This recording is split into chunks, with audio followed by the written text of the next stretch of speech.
jago bener kalau baca kita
normal सी बात है।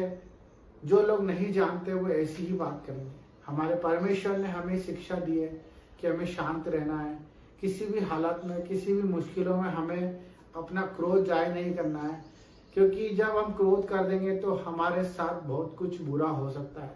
परमेश्वर ने हमें शांति का परमेश्वर दिया है, क्योंकि हम लोग जब प्रार्थना सभाएं लगाते हैं, जब प्रार्थनाओं में जाते हैं, वहां पे हमें गुप्तों में जाके प्रार्थना करनी पड़ रही है। उसका मुख्य कारण क्या है, इस पे हमें गौर करना है। और क्यों ऐसा हो रहा है? क्योंकि हमारा परमेश्वर कोई ऐसा परमेश्वर नहीं है जिसे हम बोलने में शर्माए। हमारा परमेश्वर ऐसा परमेश्वर नहीं है कि उसके कोई दाग है जिसे हम छुपा रहे हैं। हमारा परमेश्वर कोई ऐसा नहीं है जो कुछ अनर्थ कर रखा हुआ है कि हम उस वजह से आज गुप्त स्थानों में जाके प्रार्थना करते हैं। हमें प्रार्थना करनी है, हम दिल खोल के सबके लिए प्रार्थना कर सकते हैं। जब हम इस चीज को अपने अंदर डाल देंगे कि अपने पड़ोसी को बताते हुए हमें झिझक ना हो, हमें कोई खौफ ना हो।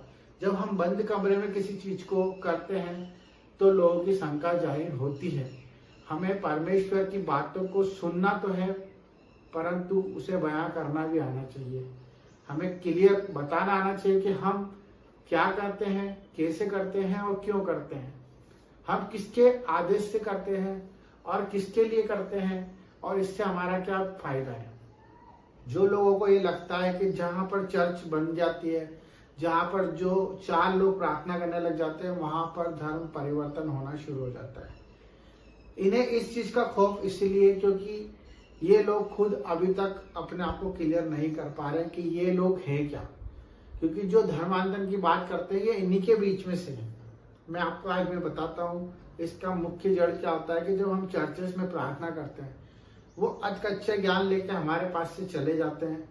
और जो लोग परमेश्वर को नहीं जानते वो जाके बाहर ये बता देते हैं कि हमें ये बोला गया कि हमें मूर्ति पूजा नहीं करनी है, हमें किसी के आगे दंडवत नहीं करना है, हमें इससे बात नहीं करनी है, हमें बुराई में नहीं जाना है। तो ये सब चीजों के उल्टा ही अर्थ लेकर वो लोग चले जाते हैं। तो मेरे भाई बहनों, मैं आपसे रिक्वेस्ट करूंगा कि इस समय में जो भी फादर हैं, चर्च है, पासवान हैं, जो लोग चर्चें चला रहे हैं, उन्हें बेखौफ चर्च चलाने का अधिकार है। सरकार भी उन्हें रोक नहीं सकती, किसी भी तरह का उन्हें कोई प्रकोप उनके ऊपर कोई असर नहीं कर सकता। और वो ये खुद भी जानते हैं कि इस चीज का कोई असर नहीं होगा। परंतु मैं सिर्फ ये बताना चाहता हूँ कि जो लोग परमेश्वर के अधीन होना चाहते हैं, चर्च में आना चाहते हैं, उनसे सही रीति से शिक्षा दी जाए और उन्हें सबसे पहले ये चीज समझाई जाए कि आप अगर आ रहे हो तो अपनी मर्जी से आ रहे हो और अपनी मर्जी से हर एक काम कर रहे हो। और उन्हें ये क्लियर होना चाहिए कि हम जो कर रहे हैं उसमें कोई धर्म परिवर्तन नहीं हो रहा है, ना ही कोई गलत काम करवाया जा रहा है, ना ही उन पे कोई दबाव है, ना कोई प्रेशर है, ना कोई उनसे पैसे मांगे जा रहे हैं, ना ही कोई उनके खिलाफ कोई कदम उठाया जा रहा है, ना उनके परिवार से उन्हें अलग करा जा रहा है, और ना ही कोई उन्हें कोई चैरिटी कर रहा है, ना कोई उनको उल्टी शिक्षा दे रहा है। हमें कड़क स्वभाव में आके ये काम करना पड़ेगा, क्योंकि बहुत से ऐसे लोग हैं जो सिर्फ अपने फायदे के लिए चर्च में आते हैं, प्रार्थना सभाओं में जुड़ते हैं कि हमारा कल्याण हो जाए, हमारा फायदा हो जाए, और उस फायदे के चक्कर में जब उनका फायदा नहीं होता है तो वो उसको नया मोड़ देकर एक गलत धारणा पैदा कर देते हैं। मेरे बहुत से ऐसे प्रतिनिधि हैं, बहुत से ऐसे लोग हैं जिनको मैंने देखा है, मैं भी उनको बताया हूँ प्रभु के बारे में, और वो लोग चर्च गए भी सही है, और उसके बाद उन्होंने उसको नई व्याख्या दी है कि वहां पर ऐसा ऐसा होता है, वहां पर वैसा वैसा, क्योंकि उनको पता ही नहीं है, क्योंकि उन लोगों ने परमेश्वर का स्वाद नहीं चखा है।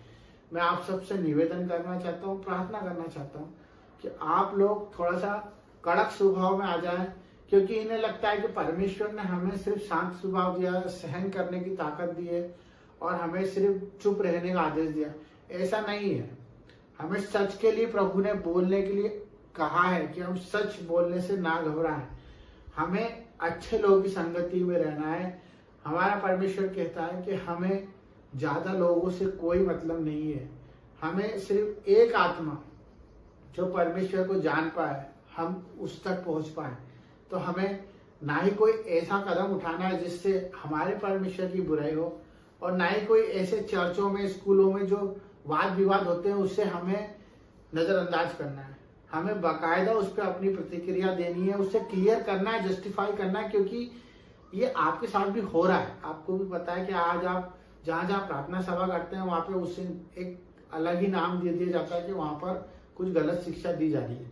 तो इस चीज के ऊपर गौर करें। सभी से निवेदन है, अपने भाइयों से, अपने प्रार्थना करने वालों से, और सभी प्रेमी जीवों से, कि अपनी प्रभु की आत्मा को प्रबल करें और चोड़ में प्रभु का बात रखें। किसी से डरने की कोई जरूरत नहीं है।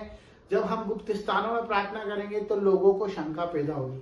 हम क्लियरिटी से बाहर आके चोड़ में प्रार्थना करना चालू करें। ये मेरी आत्मा कहती है। आप सबको इस चीज के लिए आगे बढ़ना पड़ेगा। जिस तरह से लोग अपना बाप का नाम नहीं छुपाते, आधार कार्ड में लिखा होता है, वैसे हमें भी हमारे पिता का नाम छुपाने की कोई जरूरत नहीं है। हमें प्रचार प्रसार करना है। बाकी बुद्धि को सहारा लेके, समझ के साथ परमेश्वर के वचन को अगर बांटना चाहते हो तो निडर होके बांटे। सबको जय मसीह की। God bless you.